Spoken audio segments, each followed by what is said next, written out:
नमस्कार साथियों, स्वागत है आप सभी का नित्य क्लासेस के प्लेटफॉर्म पर। मैं कामनी गौतम आप सभी का बहुत बहुत स्वागत करती हूँ। गाइस, आज की जो न्यूज़ है वो मेरे मध्य प्रदेश के जो भी मेरे स्टूडेंट हैं उन सभी के लिए है। तो वो साथी जो भविष्य में बनना चाहते हैं शिक्षक, जिनकी ख्वाहिश है कि वो शिक्षक बनकर भविष्य का निर्माण करें, तो उसके लिए आप सभी जानते हैं कि आपको एक एग्ज़ाम पास करना होता है और वो है आपका टेट का एग्ज़ाम। तो गाइज, आप सभी के लिए बहुत बड़ी खुशखबरी है, यानी कि आपके सपनों को पंख लगेंगे, बस मेहनत होगी आपकी और सफलता आपको निश्चित मिलेगी। तो बात करें हम यहाँ पर मध्य प्रदेश कर्मचारी चयन मंडल भोपाल के द्वारा जो आपके एमपी टेट के फॉर्म है उसकी डेट, एग्ज़ाम कब है, संशोधन क्या है और जो भी उससे रिलेटेड मेन पॉइंट होंगे उस पर हम चर्चा करने वाले हैं। तो बने रहिएगा। तो देखिए गाइस, सबसे पहले हम बात करेंगे जो आपका एमपी टेट है उसमें आपकी स्ट्रेटजी क्या रहने वाली है। उसके साथ हम यहाँ पर डिस्कस करेंगे कि एमपी टेट मोटिवेशन की हम बात करें तो यहाँ पर नित्य क्लासेस में भी आपके सपने साकार हो सकते हैं। नित्य क्लासेस में भी आपकी बिल्कुल पूरी की पूरी क्लासेस यहाँ पर बिल्कुल फ्री दी जाएंगी। तो चलिए आगे हम बात करें यहाँ पर। तो सबसे पहले इम्पोर्टेंस जो डेट है आपके लिए, जो फॉर्म फिल करने के लिए, फॉर्म फिल करने से पहले आपको पता होनी चाहिए, उस पर चर्चा कर लेते हैं। तो देखिए, सबसे पहले मैं आपको बता दूं, ये जो आपके फॉर्म निकले हैं ना एमपी टेट के, वो प्राइमरी लेवल के लिए हैं, ओनली प्राइमरी लेवल के लिए, 1 to 5th के लिए। ओके और हम बात करें यहाँ पर कंप्यूटर बेस्ड एग्जाम होगा, ये भी आपको पहले ही क्लियर कर देते हैं। तो देखिए गाइज, यहाँ पर ऑनलाइन आवेदन पत्र की हम बात करें तो यहाँ पर ऑनलाइन आवेदन पत्र भरने की जो प्रारंभ तिथि है, जो स्टार्टिंग है, वो 1/10 से लेकर 1/10 यानी कि 2024 से स्टार्ट होगी। और हम बात करें तो यहाँ पर जो अंतिम तिथि है वो कब है, तो आपकी 1/10 से स्टार्ट होगी और 15/10 पर जाकर इसकी अंतिम तिथि होगी, यानी कि आपको 15 दिन का टाइम मिलेगा फॉर्म फिल करने का। अब बात आती है कि आपके फॉर्म में कोई मिस्टेक हुआ है, करेक्शन के लिए, संशोधन करने के लिए, तो आवेदन पत्र में संशोधन करने की जो प्रारंभ तिथि है वो 1 तारीख से ही, जिस दिन से आपने फॉर्म फिल किया है तब से लेकर, और कब तक, 20 यानी कि 20 अक्टूबर तक आप उसमें क्या है कुछ भी संशोधन कर सकते हैं जो आपसे मिस्टेक हुआ है। अब हम बात करें यहाँ पर कि देखिएगा, जो आपका एग्जाम है, एग्जाम डेट कब है, तो गाइज 10 नवंबर सन 2024 यानी कि इसी साल 11वें महीने में 10 नवंबर से आपके एग्जाम स्टार्ट हैं। अब कब तक चलेंगे ये निर्धारित नहीं किया है, लेकिन आपकी कंप्यूटर बेस्ड है, अच्छे से आपको तैयारी करनी है। अब हम बात करते हैं कि ये जो आपका एग्जाम है क्या वो 1 शिफ्ट में चलेगा या 2 शिफ्ट में चलेगा। तो चलिए इस पे भी हम यहाँ पर बात करेंगे। देखिए, परीक्षा दिनांक एवं दिन यदि हम बात करें तो 10 नवंबर, जैसा कि आप सभी जानते हैं कि 10 नवंबर से आपका जो एग्जाम है वो स्टार्ट होगा, यानी कि संडे से आपका स्टार्ट होगा। और इस परीक्षा की जो शिफ्ट है ना, इस पेपर को 2 भागों में बांटा है, यानी कि फर्स्ट शिफ्ट जो होगी और दूसरी होगी सेकंड शिफ्ट। हम बात करें अभ्यर्थियों के लिए, रिपोर्टिंग समय जो होगा मॉर्निंग में 7 बजे से लेकर 8 बजे तक आपको रिपोर्टिंग करनी है, जिस भी कॉलेज में आपका एग्जाम होता है वहां पर। और हम बात करें तो जो आपका एग्जाम है, यानी कि पेपर कब स्टार्ट होगा, तो वो 7 से 8 बजे आपको एंट्री करनी है अपने कॉलेज में। उसके बाद जो आपका पेपर स्टार्ट होगा वो 9 बजे से 11 बजे तक, यानी कि 2.5 घंटे का पेपर जैसा कि होता है, 2.5 घंटे का आपका एग्जाम होगा। दूसरी जो शिफ्ट चलेगी वो 12:30 बजे से 1:30 बजे तक, यानी कि आपको एंट्री करनी है, रिपोर्टिंग करनी है अपने जो भी कॉलेज में।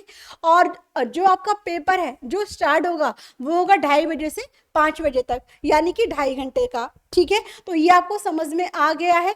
प्राइमरी लेवल के लिए कंप्यूटर बेस्ड एग्जाम है, जो एग्जाम डेट स्टार्ट है वो 10 नवंबर है। ठीक है, किसी भी डेट में आपका एग्जाम हो सकता है, लेकिन स्टार्टिंग बताई है, कब तक है ये क्लियर नहीं किया है। अब हम आगे चलते हैं। देखिएगा, यदि हम बात करें अवार्ड पोस्ट की, तो सबसे पहले जैसे कि हम यहाँ पर देखें, प्राथमिक शिक्षक के लिए ये फॉर्म फिल किए जाएंगे।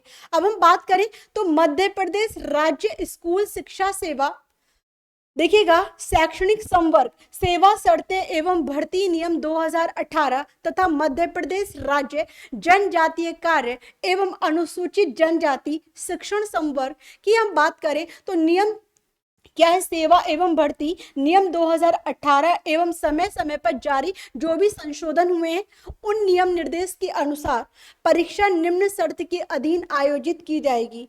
यदि हम बात करें पद का जो विवरण है वो प्राथमिक शिक्षक के लिए है, सिर्फ पद का विवरण क्या है, ओनली प्राथमिक के लिए है। पद की श्रेणी की बात करें तो तृतीय श्रेणी जो हमारी क्या है, तृतीय श्रेणी के लिए बात की गई है यहाँ पर। अब देखिएगा आवेदन पत्र निर्देश पत्रिका की यानी कि पुस्तिका की बात करें तो कर्मचारी चयन मंडल भोपाल एवं विभाग के निर्देश अनुसार होगा। जो भी इनके साथ जो भी इन्होंने निर्देश बताए हैं उन्हीं के अनुसार आपको क्या है, उन नियमों का क्या है, पालन करना होगा। परीक्षा केंद्र कर्मचारी चयन मंडल भोपाल के निर्देश अनुसार ही होगा। अब हम बात करें शैक्षणिक योग्यता क्या रहने वाली है, तो चलिए इस पे भी हम चर्चा कर लेते हैं। देखिएगा सबसे कम और सबसे अधिक उस पॉइंट पर हम यहाँ पे डिस्कस करेंगे। तो देखिए यहाँ पर कम से कम 50% अंकों के साथ हायर सेकेंडरी अथवा इसके समकक्ष तथा प्रारंभिक शिक्षा में 2 वर्ष का डिप्लोमा या उसके समकक्ष होना चाहिए।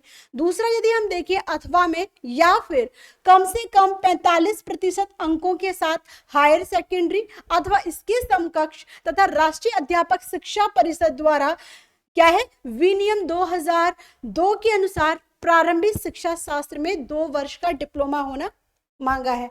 इसके अलावा कम से कम 50% अंकों के साथ हायर सेकेंडरी अथवा इसके समकक्ष तथा प्रारंभिक शिक्षा शास्त्र में 4 वर्षीय स्नातक उपाधि यानी कि यहाँ पर हम बात करें BLED की बात की गई है। ठीक है, अब हम यहाँ देखें कम से कम 50% अंकों के साथ हायर सेकेंडरी अथवा इसके समकक्ष तथा शिक्षा शास्त्र में 2 वर्ष का डिप्लोमा हो या फिर स्नातक उपाधि तथा प्रारंभिक शिक्षा में 2 वर्षीय डिप्लोमा तथा इसके समकक्ष होना, ये क्या है, ये अनिवार्यता दी है कि आप किस तरीके से आपका स्नातक में कितना है, हायर सेकेंडरी में कितना है और कितने वर्ष का कौन सा डिप्लोमा है। ओके, अब हम बात करें यहाँ पर तो देखिएगा MP टेट का जो पेपर का पैटर्न है वो किस तरीके से है, तो चलिए इसके बारे में भी हम यहाँ पे डिस्कस कर लेते हैं।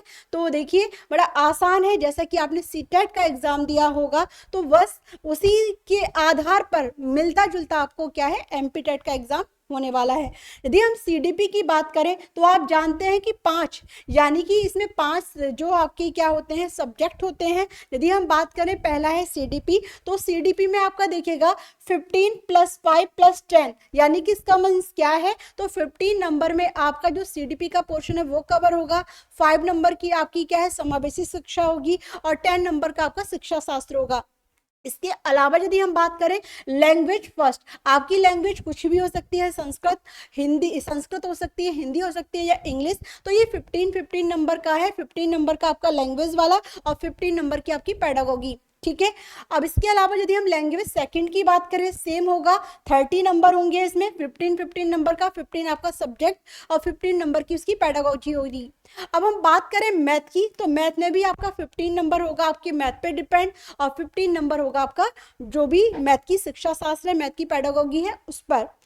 अब इसके अलावा यदि हम बात करें, आप जानते हैं कि प्राइमरी लेवल के लिए है, तो प्राइमरी लेवल में 20 नंबर का आएगा आपका EVS से और 10 नंबर का आएगा आपका पेडागोगी, तो ये आप यहाँ से क्लियर कर चुके होंगे। इसके अलावा यदि हम बात करें तो देखिएगा MP टेट का सिलेबस किस तरीके से है। हालांकि आपको MP टेट की तैयारी करनी है तो नित्य क्लासेस पे बिल्कुल फ्री कराई जा रही है, आप एक बार मौका दें, आए और देखें कि आपका जो अनुभव है हमारे साथ कैसा रहेगा।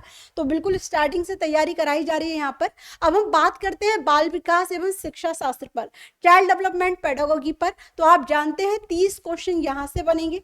अब 30 क्वेश्चन की बात करें तो बाल विकास से बनते हैं आपके 15 यानी कि 15 नंबर जो होंगे वो आपके बाल विकास से होंगे। अब बाल विकास में जो भी आपने अब तक का पढ़ा है, बाल विकास क्या है, इसकी अवधारणा क्या है, इसके लर्निंग से यानी कि अधिगम से इसका संबंध क्या है, बहुत सारे सिद्धांत आपसे पूछे जाएंगे। साथ के साथ पियाजे, पॉवलव, हम बात करें कोहलबर्ग, वाइगोत्स्की, इनकी थ्योरी जो हमेशा पूछी जाती है हर एग्जाम में, तो ये थ्योरी से क्वेश्चन बिल्कुल आने वाले हैं। बाल विकास के सिद्धांत क्या है, बाल विकास के प्रभावित करने वाले कारक कहने का मतलब है जो भी आपका बाल विकास है सब कुछ आपकी क्या है सीडीपी में आएगा। तो देखिएगा जितने भी बाल केंद्रित प्रगतिशील शिक्षा की अवधारणा, बुद्धि से संबंधित यानी कि बुद्धि की रचना कैसे हुई है, आलोचनात्मक उसका स्वरूप कैसे हुआ है, बुद्धि के सिद्धांत कौन कौन से हैं, और हम बात करें तो व्यक्तित्व बहुत ज्यादा पूछा जाता है, व्यक्तित्व और उसका मापन कैसे किया जा सकता है, भाषा और चिंतन किसे कहते हैं, यानी कि आपको बहुत ज्यादा डिटेल में पढ़ने का मौका है मिल रहा है। तो आप नित्य क्लासेस से जुड़ सकते हैं और सीडीपी की तैयारी मैं ही आपको कराती हूँ, ठीक है। तो हम सीडीपी यहाँ पर बहुत अच्छे से कवर करेंगे, 30 नंबर की सीडीपी है और ये मेरी गारंटी है कि यदि आप हमारे साथ जुड़ते हैं तो आपके 30 में से यानी कि 25 प्लस ही रहेंगे। अब हम आगे बात करें तो देखिए आपके 5 नंबर की, हम यहाँ पर 5 नंबर का क्या होगा, आपका जो भी आपका समावेशी शिक्षा है उसमें जो भी विशेष आवश्यकता वाले बच्चे हैं, अधिगम क्षमता किसे कहते हैं, ये सारा का सारा जो है आपका 5 नंबर में कवर हो जाएगा। यदि हम बात करें इसमें तो जो भी आपकी अधिगम से संबंधित कठिनाइयाँ कौन कौन सी हैं, बच्चों की आवश्यकता कौन कौन सी हैं, विशेष आवश्यकता वाले बच्चे कौन से होते हैं, सामान्य कौन से होते हैं, ठीक है। अब इसके साथ साथ प्रतिभाशाली, सृजनात्मक, विशेष क्षमता वाले, समस्याग्रस्त बालक कौन से होते हैं, अपराधी बालक कौन से होते हैं, इनके कारण क्या है, प्रकार क्या है, इनकी रोकथाम कैसे की जा सकती है, तो वो सारा का सारा जो भी है उनमें से आपके 5 क्वेश्चन यहाँ से बनेंगे, यानी कि समावेशी शिक्षा की अवधारणा एवं विशेष आवश्यकता वाले बच्चों की समझ, इसे आप कवर करेंगे देखिएगा 5 पॉइंट में, और इनको बहुत अच्छे से आप क्लियर करेंगे तो आपको 5 नंबर आसानी से मिल सकते हैं। अब हम आगे बात करें तो देखिएगा आगे हम देखेंगे क्या कि इसमें आपका जो सबसे मेन है जिसपे हमें बहुत अच्छी पकड़ बनानी होती है, क्योंकि पेडागोगी आपकी सभी विषयों पर कहीं ना कहीं क्या है प्रभाव छोड़ती है। अब हम बात करें यहाँ पर तो अधिगम और शिक्षा शास्त्र की, तो देखिए पेडागोगी की यहाँ पर देखिए तो 10 नंबर आपके यहाँ से मिलेंगे, सीडीपी की ही बात कर रहे हैं। इसमें क्या है कि बच्चे कैसे सोचते हैं, कैसे सीखते हैं, साथ के साथ बच्चों की सफल असफलता किस तरीके से होती है, यानी कि जो भी आपका पेडागोगी का है उसमें संज्ञान, संवेग, समझना, अभिप्रेरणा क्या है, हम बात करें तो अधिगम में योगदान क्या है, व्यक्तिगत और पर्यावरण का क्या योगदान है, ये सारा का सारा हम शिक्षा शास्त्र यानी कि सीडीपी की पेडागोगी के आधार पे हम सीखेंगे। ओके, तो मौका मिल रहा है प्लीज तो आप अच्छे से तैयारी कीजिएगा और एक बार नित्य क्लासेस में भी आकर देखिए कि यहाँ पे तैयारी कैसे कराई जाती है। अब हम बात करते हैं हिंदी भाषा की, लैंग्वेज आपकी फर्स्ट भी हो सकती है, सेकंड भी हो सकती है। अब हम देखें तो यहाँ पर देखिएगा 30 नंबर आपके हिंदी यानी कि सभी सब्जेक्ट 30 नंबर के हैं, ये आप जानते हैं। टोटल आपके 150 क्वेश्चन होंगे, 150 नंबर के, 2.5 घंटे होंगे, नेगेटिव मार्किंग नहीं होगी, ये आप सभी जानते हैं। अब बात करें यहाँ पर तो भाषाई समझ और अवबोध आता है आपका कितना, 15 नंबर का। अब इसमें क्या है, इसमें आपकी भाषाई समझ की बात करें तो आप अपनी भाषा पर कितने अच्छे से कमांड रखते हैं, कितने अच्छे से आप जानते हैं, गद्यांश पद्यांश को कितने अच्छे से आप कवर कर पाते हैं, वो सारा का सारा आपको यहाँ मिलेगा। तो देखिए भाषाई समझ अवबोध के लिए 2 अपठित दिए जाएंगे, यानी कि आप जानते हैं इसमें गद्यांश होगा, एक पद्यांश होगा, जिसमें हम देखें एकांकी, घटना, निबंध, कहानी आदि से लिया जाएगा, और दूसरा जो है वो किससे लिया जाएगा, दूसरा अपठित पद के रूप में। इस अपठित में समझ, अवबोध, व्याख्या, व्याकरण और मौखिक योग्यता से संबंधित क्या है क्वेश्चन किए जाएंगे।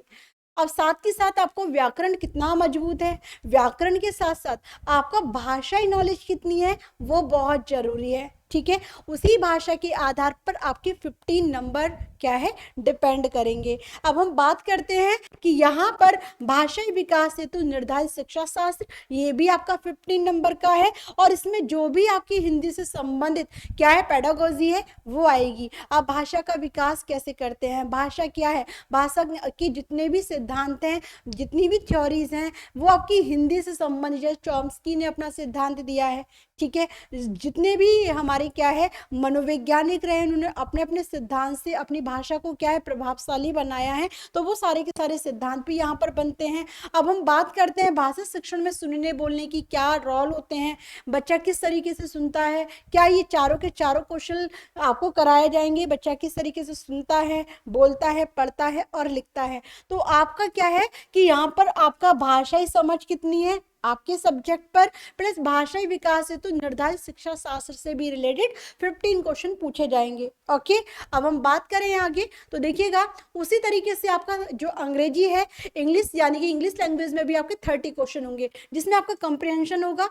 तो देखिएगा यहाँ पर हम बात करें तो इसमें भी आपको वही पैसेज मिलेंगे जो आपको हिंदी में मिले थे, 2 पैसेज होंगे आपके। अब हम बात करें यहाँ पर तो देखिएगा अनसीन पैसेज जिसमें आपका क्या है, कंप्रिहेंशन होगा, ग्रामर होगी और आपका वर्बल आपकी एबिलिटी यानी कि इस पर डिपेंड होगा। 15 क्वेश्चन होंगे आपके किसके, पेडागोगी पर, जो भी आपके 15 नंबर किस पर है, आपकी पेडागोगी पर। इसमें लर्निंग जो भी आप कैसे सीखते हैं, इसके प्रिंसिपल्स कौन कौन से हैं, तो वो यहाँ पर आपके कवर हो जाएंगे। यानी कि आप पेडागोगी को मजबूत बनाएंगे तो आप अच्छे से एमपी टेट में सफलता हासिल कर सकते हैं।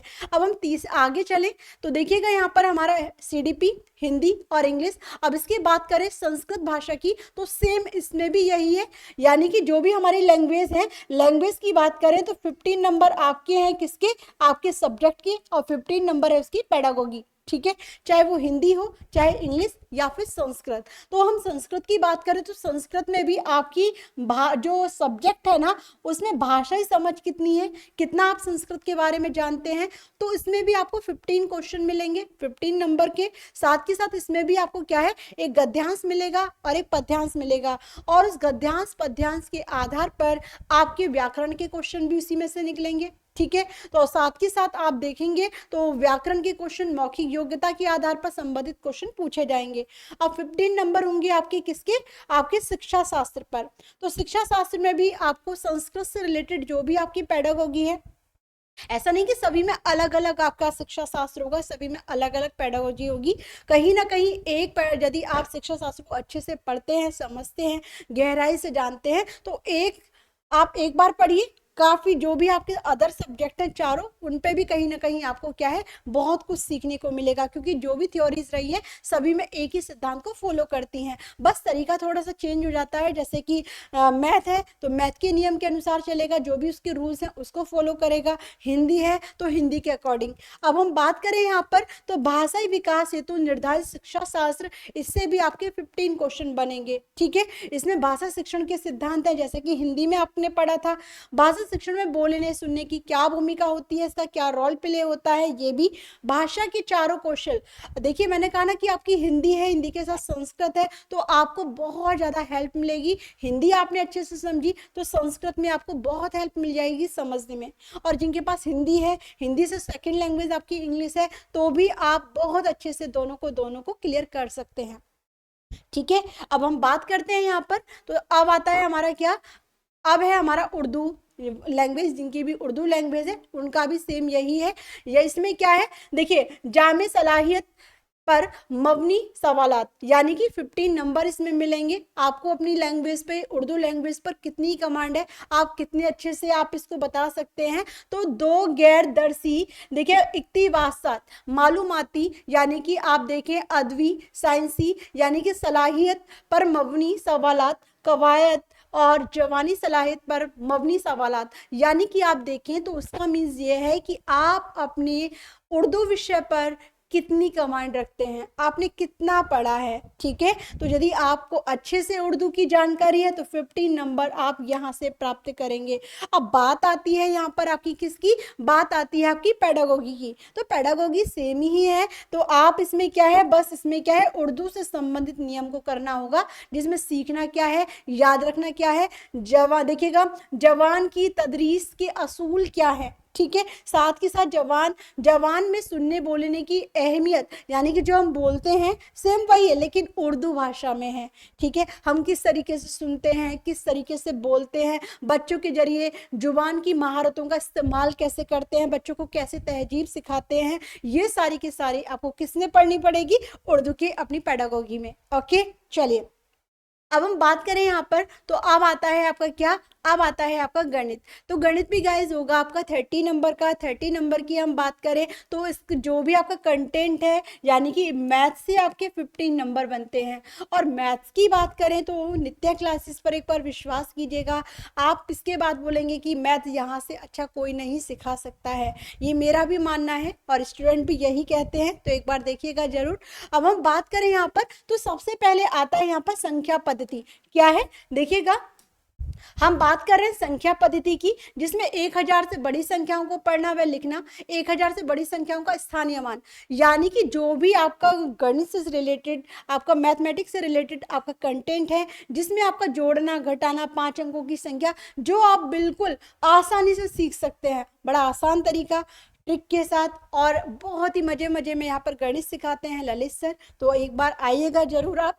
तो देखिए, गुणा, भाग 2 अंकों वाली संख्या की 4 अंकों वाली संख्या में भाग देना, भिन्न क्या है, भाग क्या है, प्रयोग होने वाली लंबाई, भार, आयतन, छोटी बड़ी इकाई में संबंध, बड़ी इकाइयों में तथा छोटी इकाइयों में, छोटी इकाइयों के साथ बड़ी इकाइयों में कैसे बदलना है, साथ के साथ पैसा, लंबाई, भार, आयतन, समय, अंतराल, ये सारा का सारा क्या है आपका, इसे कवर करने से आपको 15 नंबर यहाँ से मिल जाएंगे। ठीक है, अब बात आती है फिर से 15 नंबर की। तो मैथ की 15 नंबर की हम बात करें तो देखिएगा, इसमें आपका सब कुछ, जो भी आपका 15 नंबर में आपको सब कुछ पढ़ना होगा, यानी कि सरल ज्यामिति, आकृति क्या है, वृत्त क्या है, त्रिज्या क्या है, त्रिज्या क्या है, त्रिभुज क्या है, ज्यामिति क्या है, मीटर को सेंटीमीटर में कैसे बदलना है, डेसीमीटर में कैसे बदलना है, ये सारे के सारे कवर करने पर आपको 15 नंबर मिलेंगे। अब हम बात करें यहाँ पर तो देखिएगा, ये है क्या, पेडागोजिकल इश्यूज, यानी कि यहाँ पर तर्क शक्ति, आप कितनी तर्क शक्ति, आप कितना लॉजिकल सोच सकते हैं, कितना बता सकते हैं, यानी कि 15 नंबर बनते हैं आपके किस पर, पेडागोजी पर, जिसमें गणित शिक्षण द्वारा चिंतन कैसे किया जा रहा है, तर्क शक्ति का विकास करना, पाठ्यक्रम में गणित का क्या स्थान है, गणित की लैंग्वेज क्या है, प्रभावी शिक्षण हेतु परिवेश आधारित उपयुक्त जो भी शैक्षणिक सहायक सामग्री है, जिनका गणित में कैसे प्रयोग किया जाता है, ये भी देखना है। अब हम बात करें मूल्यांकन की नवीन विधियां कौन सी है, निदानात्मक परीक्षण क्या है, पुनः शिक्षण की क्षमता का विकास करना, गणित शिक्षण की नवीन विधियों का प्रयोग कैसे किया जाता है, क्यों, क्या उनका उपयोग है, ये सारा का सारा यहां से आपको मिलेंगे क्या, 15 नंबर। ओके, तो गाइज आपको अच्छे से करना है, तैयारी के लिए समय कम है, तो कल से ही आप तैयारी करना शुरू कर दीजिएगा। अब हम बात करें पर्यावरण अध्ययन की, एनवायरमेंट स्टडी की, तो यहाँ से भी आपके 30 नंबर हैं। सबसे बड़ी बात, आप सभी जानते हैं कि टेट एग्जाम में नेगेटिव मार्किंग नहीं होती है, तो बहुत ही धैर्यपूर्वक समय को देखते हुए अपनी तैयारी कीजिए, और इतना मुश्किल नहीं है आपको अपना एग्जाम पास करना। तो चलिए यहाँ पर हम बात करते हैं, देखिएगा इसकी विषय वस्तु, यानी कि पर्यावरण अध्ययन पर आपकी कितनी कमांड है, यहाँ से आपके 20 क्वेश्चन बनते हैं। ठीक है, अब हम बात करें तो देखिएगा, पहला जो पार्ट है इसका वो है हमारा परिवार हमारे मित्र, यानी कि इसमें परिवार, समाज, साथ के साथ इसमें बूढ़े, बीमार, परिवार के किशोर, किशोर की क्या भूमिका है पर्यावरण के साथ, साथ ही साथ उसकी देखभाल कैसे करनी है, संवेदनशीलता क्या है, पशु पक्षी जो भी पर्यावरण के अंतर्गत आते हैं, चाहे वो पशु पक्षी हो, ठीक है, पेड़ पौधे हो, जीव जंतु हो, सभी से रिलेटेड यहाँ से आपके क्वेश्चन बनेंगे। अब हम बात करेंगे सेकंड पार्ट में, तो आपका आएगा खेल एवं कार्य। खेल एवं कार्य की हम बात करें तो उसमें खेल का क्या महत्व है, व्यायाम क्या है, योगासन क्या है, पारिवारिक उत्सव, विभिन्न मनोरंजन के साधन, यानी कि ये सारे के सारे, यदि मैं एक एक पॉइंट करके पढ़ूंगी तो शायद लंबा वीडियो हो जाएगा, जिससे कि आप कहेंगे कि ये हमें पता है, तो मैं बहुत शॉर्ट में बता रही हूँ आपको। 20 नंबर आपकी कंटेंट पे डिपेंड करते हैं, और 10 नंबर की हम बात करें तो 10 नंबर आपका क्या है, जो भी आपकी स्टडी है, यानी कि जो भी आपकी पेडागोगी है उस पर डिपेंड करेंगे। ठीक है, आवास, हमारा भोजन एवं आदतें क्या है, पानी और हवा प्रदूषण एवं संक्रमण क्या है, इस पे क्या इफेक्ट पड़ता है, तो यहाँ पर यहाँ से आपकी 15 नंबर की होगी आपकी पेडागोगी। तो देखिए गाइस, ये आपको पढ़ना है, समय कम है, आप जानते हैं कि पेडागोगी, देखिए जो भी आपके पेडागोजिकल मुद्दे हैं उससे आपके 10 क्वेश्चन बनेंगे। तो जैसे कि हम औरों में 15 नंबर ले रहे थे, लेकिन इसमें 20 नंबर आपके कंटेंट के होने हैं ईवीएस में, और 10 नंबर आपकी क्या है, पेडागोजी पर होंगे। तो इसमें पर्यावरण अध्ययन की अवधारणा क्या है, उसकी आवश्यकता क्यों पड़ी, ओके। पर्यावरण अध्ययन का महत्व क्या है, चर्चा क्या है, परिचर्चा क्यों की गई है, सतत व्यापक मूल्यांकन क्या है, तो ये सारा का सारा पोर्शन है आपका किसका, ईवीएस का। तो गाइज यहाँ पर मैंने आपको सारे के सारे पॉइंट कर दिए हैं क्लियर, तो जिससे आपको पता चल गया है कि एमपी टेट के फॉर्म कब आ रहे हैं। ठीक है, कंप्यूटर बेस्ड आपका एग्जाम है, फॉर्म आपके जैसे स्टार्ट होते हैं 1 अक्टूबर से। आप प्लीज़ देरी बिल्कुल भी मत कीजिएगा, और साथ के साथ कोशिश करें कि कोई प्रॉब्लम ना हो फॉर्म फिल करते हुए।